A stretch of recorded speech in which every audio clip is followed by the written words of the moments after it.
All right, howdy everyone. My name is Davis Varghese. Welcome to the very first official meeting of Logos Rising.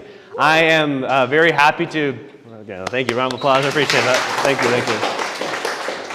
I'm very happy to be presenting this. This is a project that's been in the works for a very long time. There were a lot of ups and downs, but I'm honored and privileged to be here to announce this as part of our St. Joseph Clubs initiative. One of the 5 clubs that we're setting up is Logos Rising, our youth-led theology club.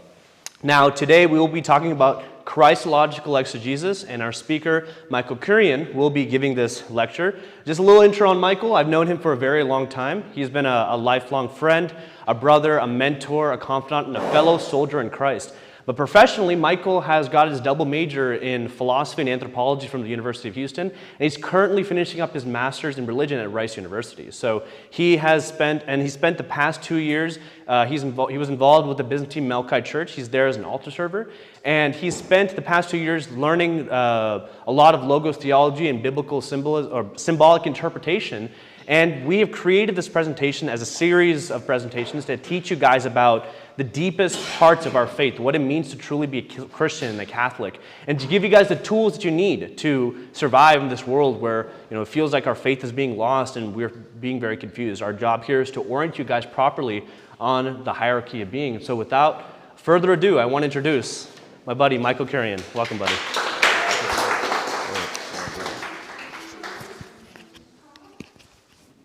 Hello everyone, my name is Michael Kurian.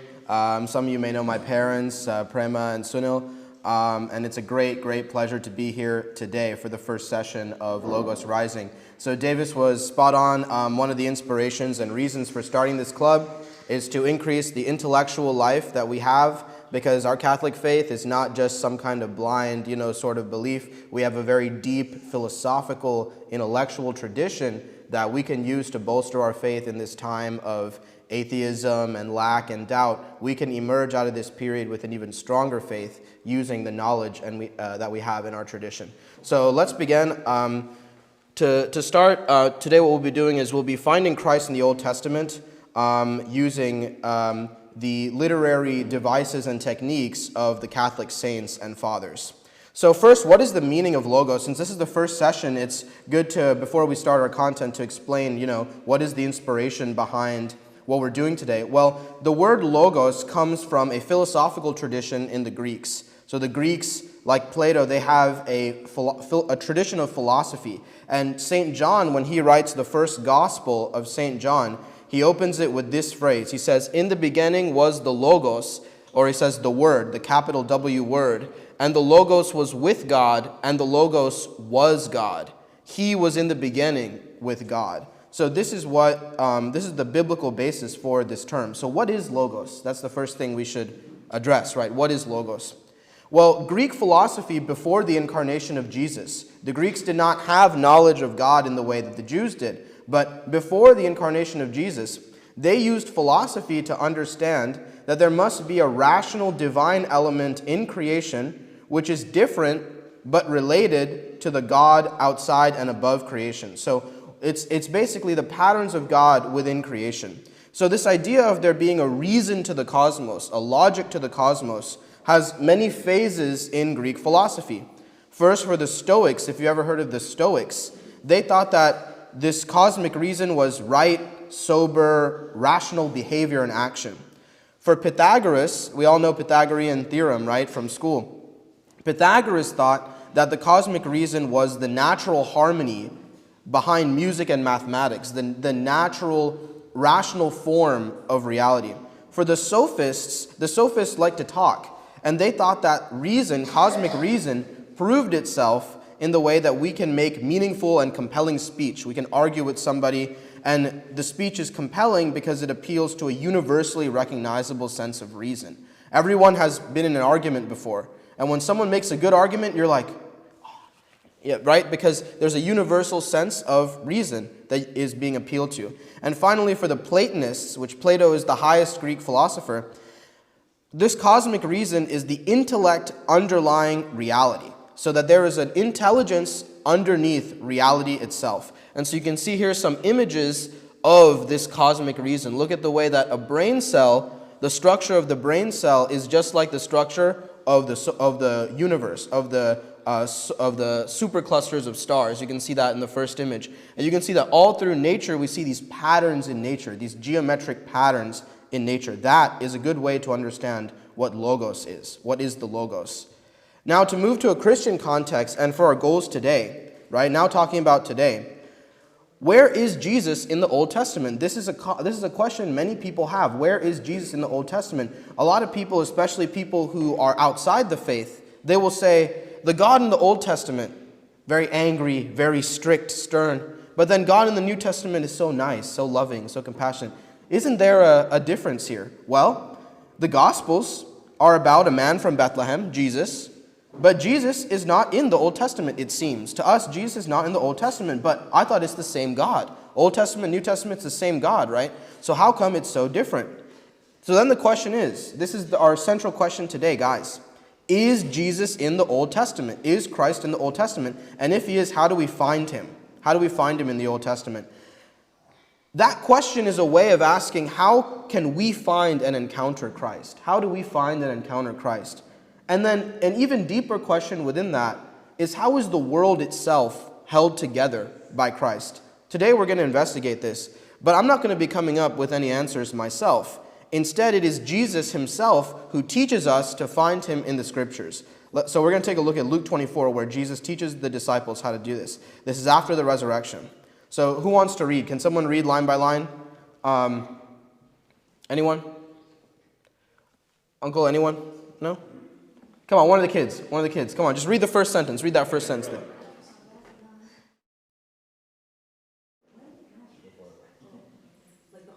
No, just the first line. Someone else we get. Now that the same day, two of them were going to a village called Emmaus, about 7 miles from Jerusalem. They were talking with each other about everything and that had happened. As they talked and discussed these things with each other, Jesus himself came up and talked along with them, but they were kept from recognizing him. Okay, very important. So Jesus is walking with us, but we are kept from recognizing him. That's a very important theme. He asked them, "What are you discussing together as you walk along?" They stood still, their faces downcast.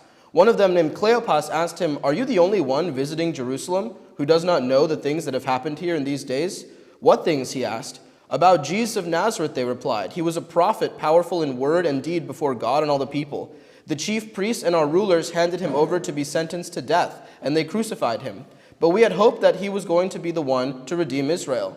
And what is more, it is the third day since all this took place. In addition, some of our women amazed us. They went to the tomb early this morning, but they didn't find his body. They came and told us that they had seen a vision of angels who said he was alive. Then some of our companions went to the tomb and found it just as the woman had said, but they did not see Jesus." Next, can someone read that next line right there? Anyone? He said to them, "How foolish you are, and how slow to believe all that the prophets have spoken. Did not the Messiah have to suffer these things and then enter his glory?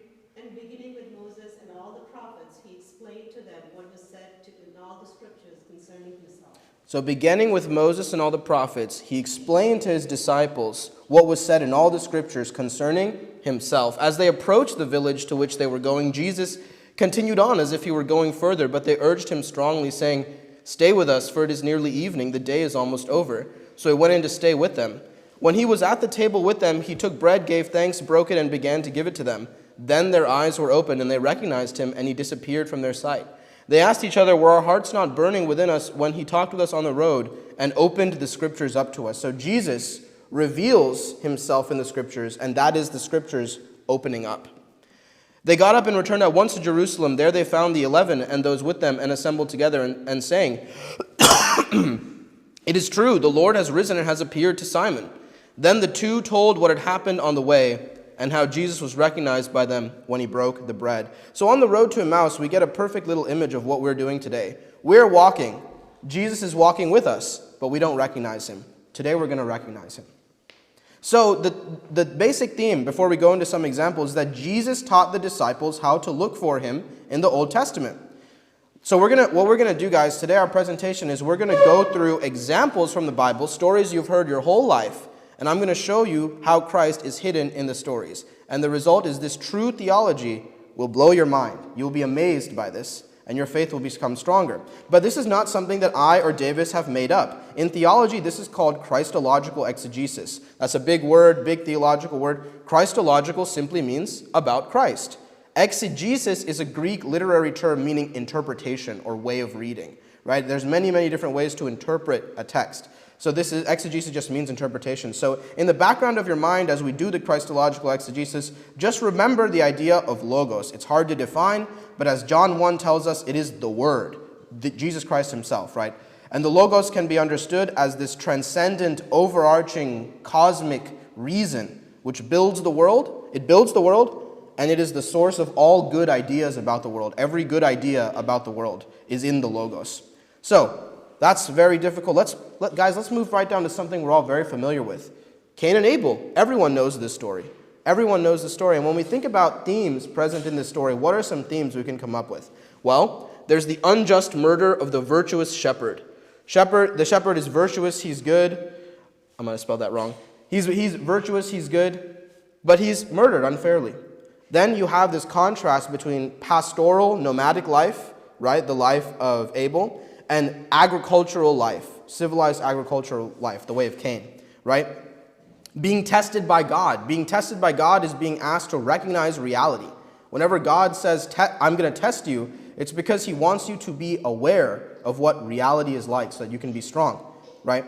The imbalance of experience and wisdom. Abel is younger than Cain, and yet he surpasses Cain in wisdom, right? This is significant because sometimes in life you may meet someone who's very old, but they're still foolish. Or you might meet someone very young, but they're very wise. Then there's also the idea of being one's brother's keeper. Abel dies, and Cain says, am I my brother's keeper? He rejects the responsibility of being the brother's keeper. Next, there's the sacrifice. There's two sacrifices, right? Abel gives up the youngest ewe of his lambs, right? And Cain gives up just some of the food that he made, right? So there's a shallow sacrifice of the fruits of the earth. It's easy, right? So easy to just take some wheat and burn it, right? So much harder to kill your youngest lamb. So there's a deep sacrifice of Abel and the shallow sacrifice of Cain. And finally, the theme we're touching on is Christ as the reconciliation of the sacrifices of Cain and Abel. So guys, what we're doing here is we are looking for Jesus in this story. Well, when you first hear this story, right, and you see these images, these old Byzantine icons of what happened, you can see that Cain is offering up the fruits of the earth as a sacrifice, and Abel is offering up the lamb. But it's the lamb which is favored by Abel. Because, why? This is always, this is a tough story. The reason why Abel is favored is because God is asking them, what is reality like? Cain says, oh, reality is not that bad. If I need to sacrifice something, I can just sacrifice some of my fruits and wheat. But that's not true, right? In real life, you have to suffer. You have to go through starvation and hunger. But Cain doesn't know that. He's a farmer, so he always has food. Abel is on the mountains with his sheep. So what happens? He has his sheep. He loves his sheep. One day a wolf comes, eats his sheep. He's sitting there. He's looking at it. He's, forlorn by this. But he has encountered death. Abel is more familiar with death than Cain. So when God asks for a sacrifice, Abel says, I understand this world. I understand that if I need to give a worthy sacrifice, it needs to be a big sacrifice. So I'm going to give the lamb. And Cain gives an inferior sacrifice and is rejected. So when you think about this, you might think, okay, Christ, we're doing Christological exegesis. Hey guys, we're looking for Jesus. Well, Jesus is obviously Abel, right? Of course, Jesus is Abel. He's the good shepherd, right? Jesus is the good shepherd. He's the one who takes care of the flock. He's the one who goes back for the one lost sheep, right? He is the good shepherd. So, okay, Christ is Abel. Christ is like Abel. But wait a second. Christ is also Cain, because he's the sower in the field. He is the farmer who plants that holy vine, which is the church. So you can see that Christ, in his very being, reconciles the primordial differentiation and sacrifice of Cain and Abel. Christ is the lamb. He is the sacrifice of Abel, the lamb. But he is also the bread and the wine. He is the sacrifice of Abel, the lamb. He is also the sacrifice of Cain, the wine and the bread. And that's why when we take the Eucharist, we take wine and bread. It is both. Christ is the reconciliation of this ancient conflict which starts near the beginning of humanity. And Christ contains within himself both Cain and Abel. Let's move on to a different example. Just let that sit, because, guys, you can think about this for the rest of your life with every Bible story. So we're just going to move through some examples so you can get used to thinking in this way. Next, we're looking at the Akedah, or the binding of Isaac, what the Hebrews will call the Akedah. What are some elements of this story? Does anyone have an element of this story they want to share that they notice before I go through them? I'll go through one just to see maybe if it sparks something. So first, there's the sacrifice of the son by the father. You have the father sacrificing the son. That's happening with Abraham and Isaac. The next is that Isaac is bound to wood. He carries the wood of his pyre up to the place of the sacrifice. The third is accepting the greatest responsibility and then being rewarded with the greatest glory. Abraham is tasked to sacrifice his only son. This is very difficult, but because he passes the test, he's given the right to be the patriarch of many nations. Billions of people are the children of Abraham, right? So the greatest reward for the greatest sacrifice. There's also the place of death becoming the source of life. Isaac went up the hill expecting to die, but instead it becomes the source of the life of the world.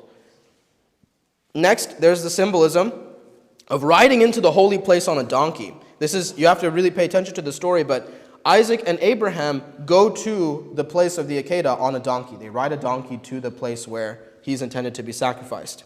And they take 2 servants with them. But the servants and the donkey are left outside of the mountain, and it's only Abraham and Isaac that go forward. And lastly, when they get there, they find a ram's head stuck in a sort of crown of thorns, right? The ram's head is stuck inside of these branches, and that is how Abraham and Isaac know to sacrifice it and are able to sacrifice it. So what you see here is an icon of the Akedah. You can see Isaac is going up and he is carrying the pyre, the wood that he is going to be sacrificed on.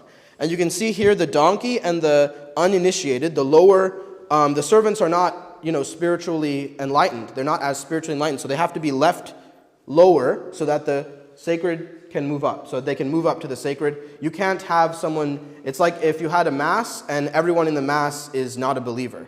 It's not the same. And sometimes in the Byzantine church, they'll even say, before the Eucharist, they'll say, let all the catechumens depart. They'll say, depart, depart, all you catechumens depart. So a catechumen is like someone in RCIA, right? So if someone's still learning, then they should remain on the peripheries because they're not ready for the mysteries, right? So when you look at this depiction of Isaac, you can clearly immediately see the resemblance, right? Christ carries the wood of the cross up to the place where he is sacrificed.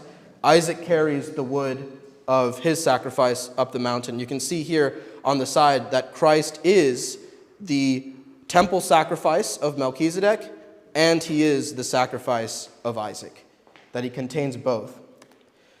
Also, you can see this imagery of the donkey. Just as Isaac and Abraham go to the holy place on a donkey, Christ goes into Jerusalem on a donkey on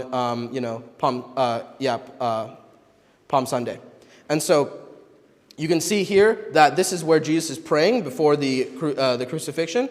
And just as the uninitiated, the less spiritually enlightened, have to be left at a lower part of the mountain, Jesus leaves the disciples, and this is in the Garden of Gethsemane. So think the Garden of Gethsemane. Does he take the apostles with him to the top to pray? No, he leaves them at the lower part of the mountain because they're not ready for the spiritual hierarchy. So this is how Christ contains within himself and is references to the sacrifice of Isaac. Or rather, the sacrifice of Isaac is foreshadowing and referencing Christ from the past. The third example, guys, this is not as famous a story. But when Moses and the Israelites are seeking the promised land, they do battle with Amalek. Do you guys remember this story? Maybe some remember this story. So in the battle with Amalek, who's an evil sort of tribal king, his tribe does like child sacrifices and stuff like this. So the Israelites must defeat them. They're very evil culture. So you see here in this story the battle between the forces of good and evil.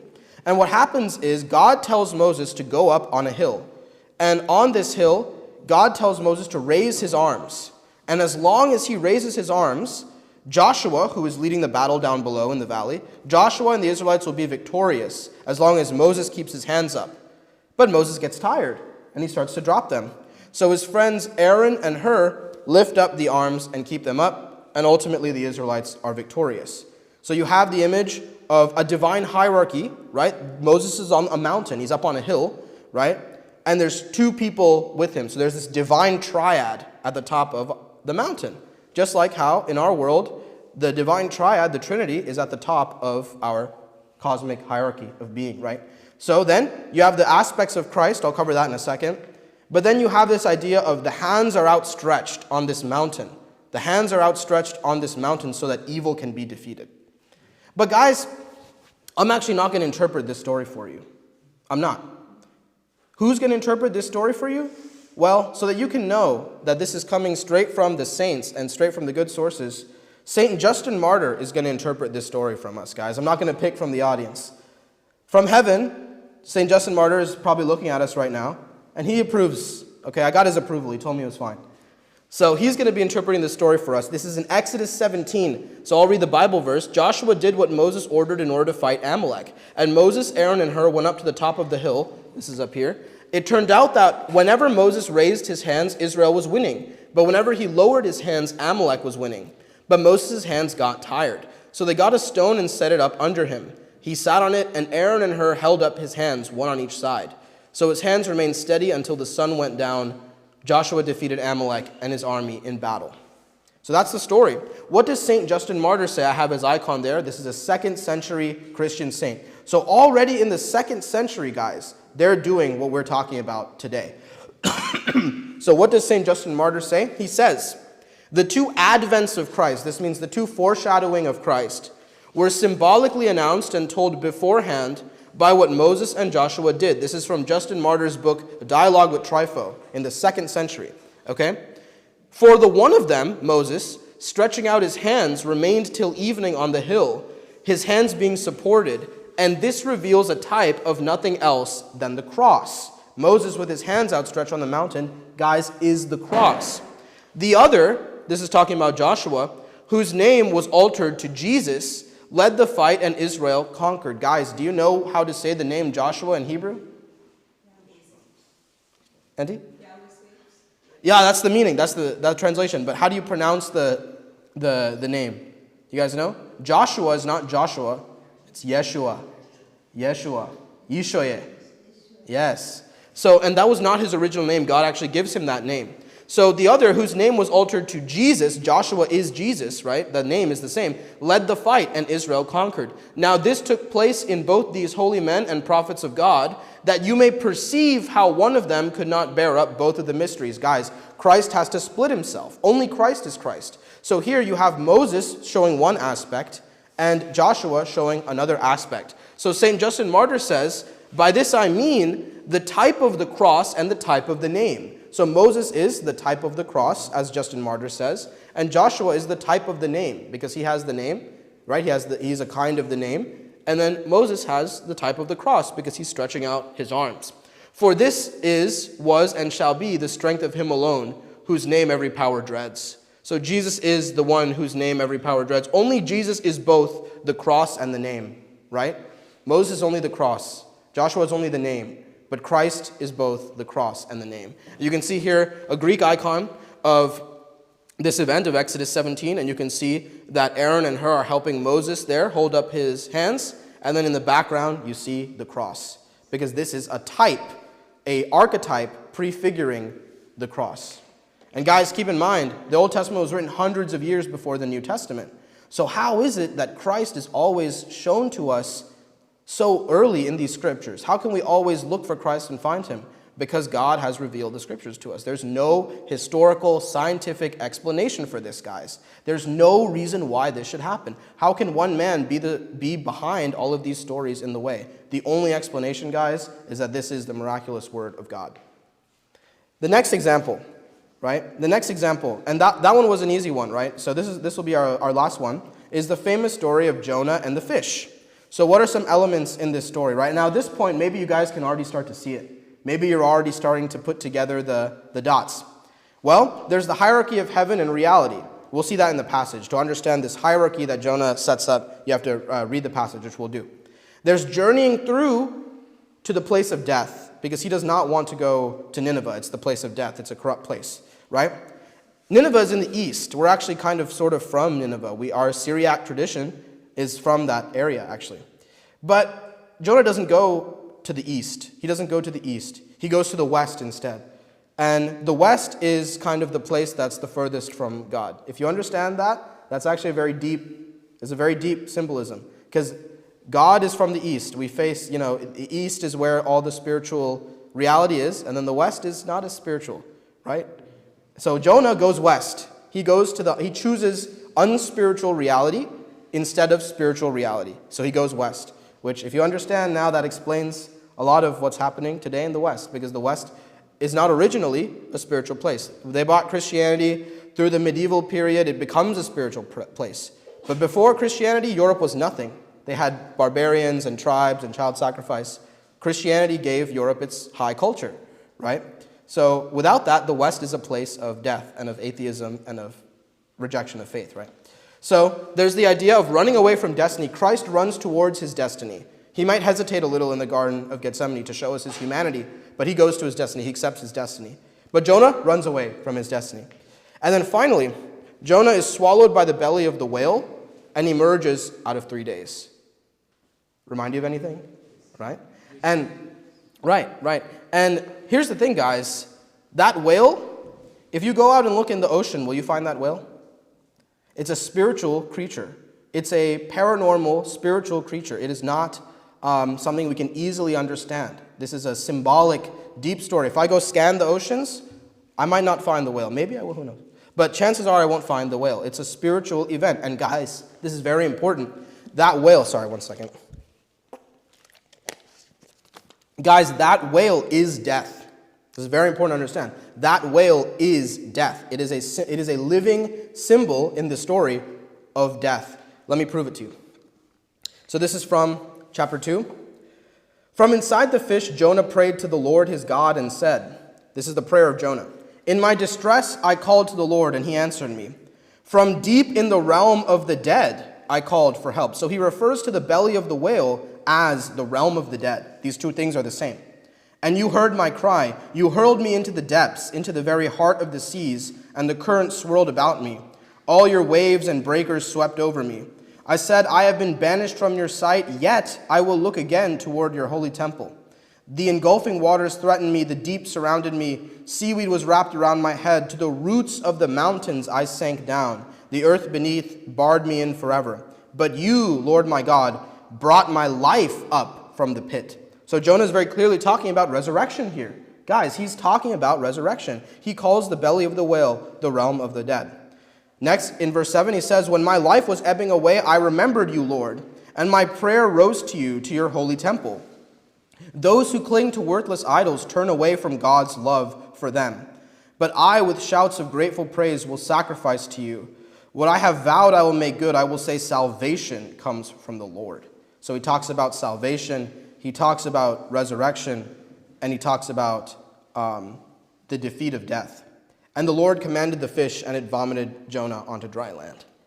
So guys, when we look at iconography of the release of Jonah from the belly of the whale, we can see very clearly, right, that this is not really a fish that you would ever see in the ocean. Look at its ears. You ever seen fish with ears like that? No, I don't think so. And you can see it's a creature of chaos. There's this idea in the Bible that around stable reality is chaos. Chaos is the primordial water, right? In the Bible it says the Spirit of God hovered over the waters. So before there was creation, there was just monstrous, turbulent chaos, right? We read in the Bible about Leviathan and Behemoth and all these great natural forces. Now, biblical scholars think that Leviathan and Behemoth are literary kind of figures. They're like representations of the older Mesopotamian gods. But from the perspective of the true God, those gods are just like monsters. They're not really gods. They're just monsters. So Leviathan and Behemoth is God in the Bible saying, those gods that you guys worship, these chaos gods, they're not really gods. They're just like creatures that I created. It says God has made the Leviathan and let him play therein. So God just lets the Leviathan play. It's like a pet for him because he's the true God. And it's ultimately like this Leviathan-like creature that swallows up Jonah. It's this spiritual dragon-like creature, right? Because dragons, no one here has seen a dragon, I don't think, right? Maybe you have, who knows? But It's a spiritual creature. So the fish that eats Jonah is also a spiritual creature because in its belly is death. Death is inside his belly. When you look here, this is a Greek manuscript from the 11th century. Look at that whale, guys. Look at that. It has a snout. Look at its ears. Look at its fur. It is a weird monster. Why? These are some of the most pious ancient Christians. Why are they drawing the whale like this? Well, guys, because it's not a whale.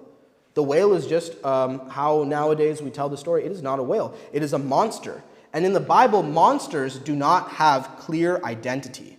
Their identity is not coherent. They have an incoherent identity. That's why the demons, when they attack us, what do? They take away our identity.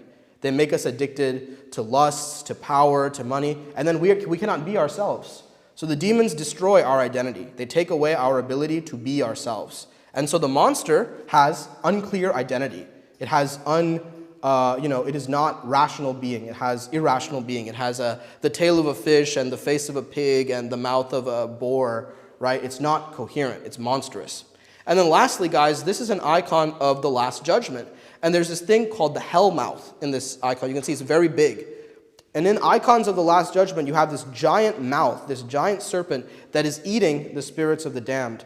Guys, that very hell mouth at the end of creation is the whale which eats Jonah. It is this representation of the monstrous belly of death, the monstrous dragon of death that will swallow up everyone into death if they are immoral, or they will spit out the virtuous thing. Just as Jonah spat out of the mouth of the whale, death spits out Christ. Death cannot handle having Christ in him. It gives him a stomachache, and he bursts out and dies. So this is how the story of Christ is present already in the story of Jonah. And what I just explained here, this is the harrowing of Hades. Does anyone know this idea, the harrowing of Hades?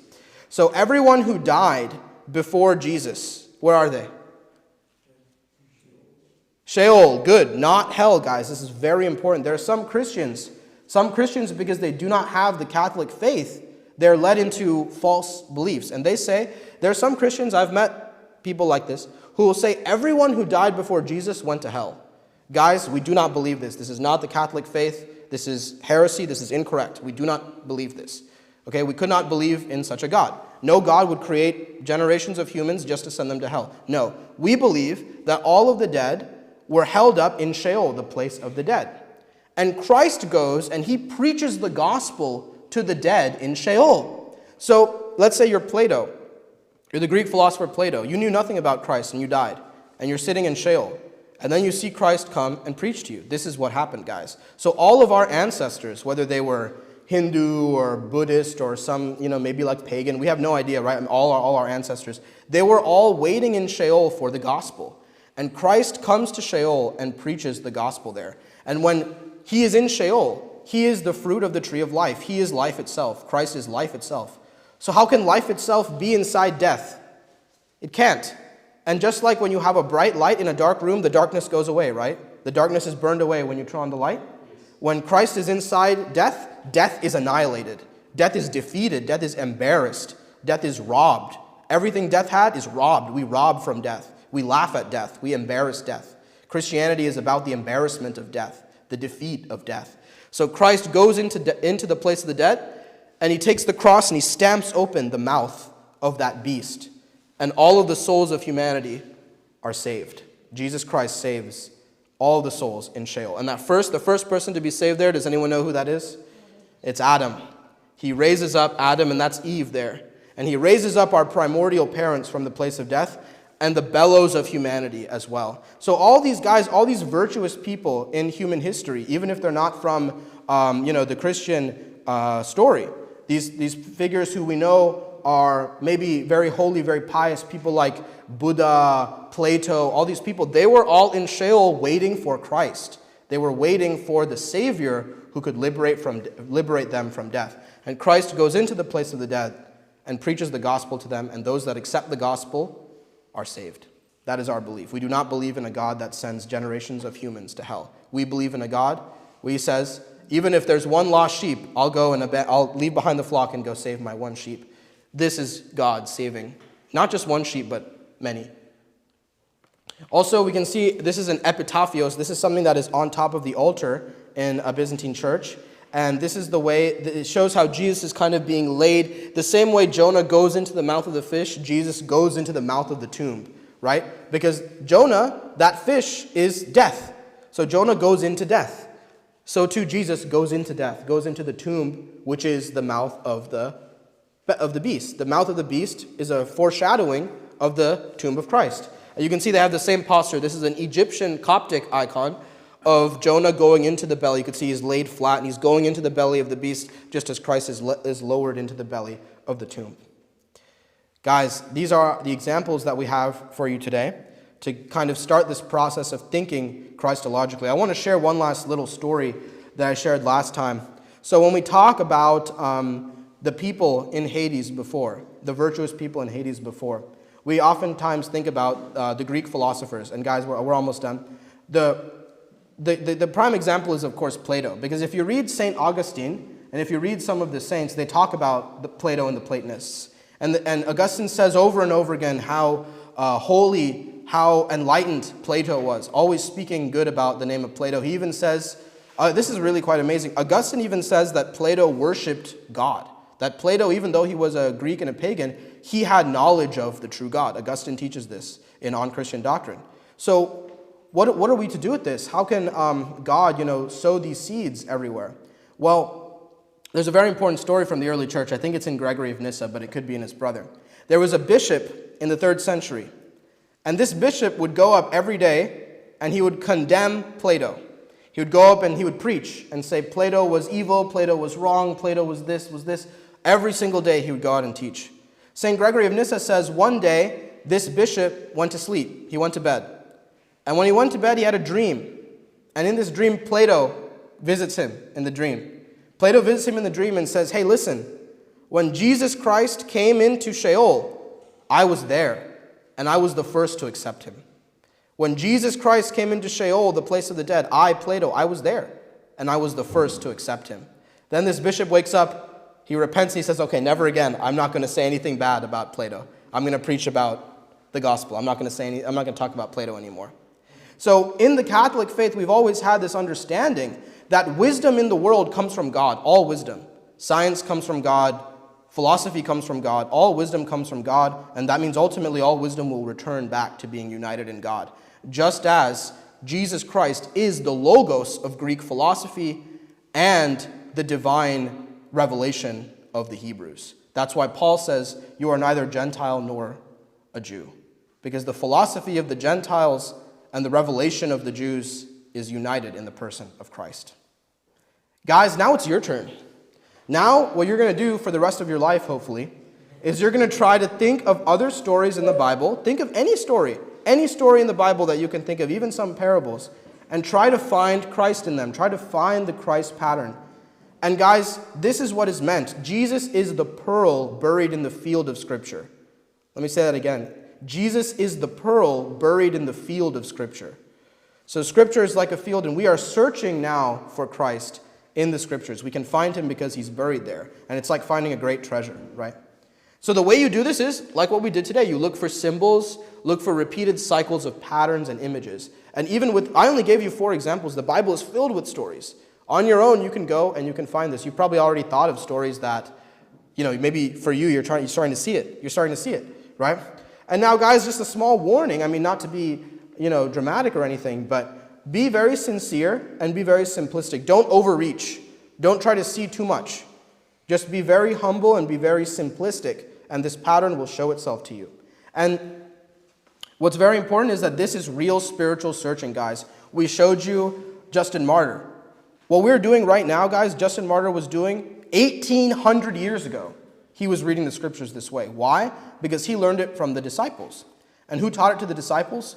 Christ himself. So guys, when we read the Bible this way, we are literally using a hermeneutic, which is a term for a style of reading. We are using a style of reading that comes directly from Christ. If it wasn't for Christ, we could not read the Bible this way. And the disciples, even though they knew Christ, right, they walked with him, but they did not recognize him. So they were friends with Jesus, but they did not recognize him in the Scriptures. Jesus had to teach them. I can imagine, it's not given each example that Jesus did in the Bible, but I can imagine that Jesus went through the Bible and said, hey, you see Abraham and Isaac? And they were like, yeah, well, that's me. See how that's me? And then he explained it to them. And then they explained it to their disciples and students. And then those students explained it to their students all the way to us right now in this room. It's really quite amazing. This way of reading was taught to the disciples by Christ, to the saints by the disciples, and now from the saints to us. So guys, this is real spiritual searching. This is real deep spirituality. It can and will cause encounters with God. If you start reading the scriptures in this way, guys, you will encounter God. How do I know that? Because meditating on the scriptures in this way is how the ancient Christian mystics encountered God. If you read them, if you read whether it's Gregory of Nyssa, Origen, St. Justin Martyr, St. Augustine, this is what they're doing in their books. Their books are filled with them doing this, and that's how they encountered God. So basically what I'm saying, guys, is finding God in Scripture will lead to encountering Him in your life. Guys, thank you so much. The basic bibliography, a lot of this stuff comes from Language of Creation by Matthew Peugeot, Kyle Hughes' paper on Christological Exegesis, and then these are the sources for some of the texts, guys. And so thank you very much. It was a great pleasure. Thank you. Thank you, sir. Guys, if there are any questions, we can go ahead and do that if you want. You can go ahead and ask questions, or we can, you free to go or whatever. Thank you, guys. Any questions, any comments, anyone? When will be the next session? The next session, so the next session is going to be called Defense Against the Dark Arts, Spiritual Discernment in St. Ignatius. And it won't be me this time. I'll be in the next one after that. But it will be our very own Joel Vertikan. Yeah? Our very own Joel. Stand up, Joel. Stand up. He'll be given on Ignatian spirituality, guys. Yep, that'll be the next. Yes, Auntie. Yes. You said our Catholics believe of the people in the Sheol being saved Yeah. after they listen to Jesus. So those who accepted Him went to heaven. So yes, those who accepted Him. But the thing is, in the hymns, in the hymns, and in the prayers of the church, we actually say that hell was emptied out. We say hell was left barren. We say Hades was left empty-handed. So, I mean, it's implied that it was everyone. There was no one who saw Christ. I mean, just think about it, right? You're in Sheol. You've been here for 2,000 years. You were like a Greek farmer or something. And then everyone is going with Christ. They're leaving. They're going to heaven. You're going to sit here and be like, no, I'm going to stay here. You know? So they all went. They all saw Christ come in His glory to Sheol. And He's freeing everybody. He's preaching the gospel and freeing everybody. Of course, you're going to go, right? Yeah, my question is this. So whether they were immoral or moral, they were all in Sheol, right? There was no judgment before Christ. Right. Yes. And so, but, it's just like the story of the good thief, right? The good thief was immoral his whole life. But then in that one moment, right on the cusp of death to repent, he chose. And then he was the first to heaven. And there's some deep symbolism there too, right? Because the first person to enter heaven after the fall is a thief, right? Is a thief. Adam and Eve, they're thieves. They stole the apple from it's not an apple, but they stole the fruit from Eden. And so their theft causes the fall. But then the thief, Dismas, the good thief, returns to paradise. Sorry, yeah, it's through this theft that it's returned. Yeah, very interesting. Yeah. Anyone? All set? Okay, guys, thank you so much. Take care. God bless. Thank you.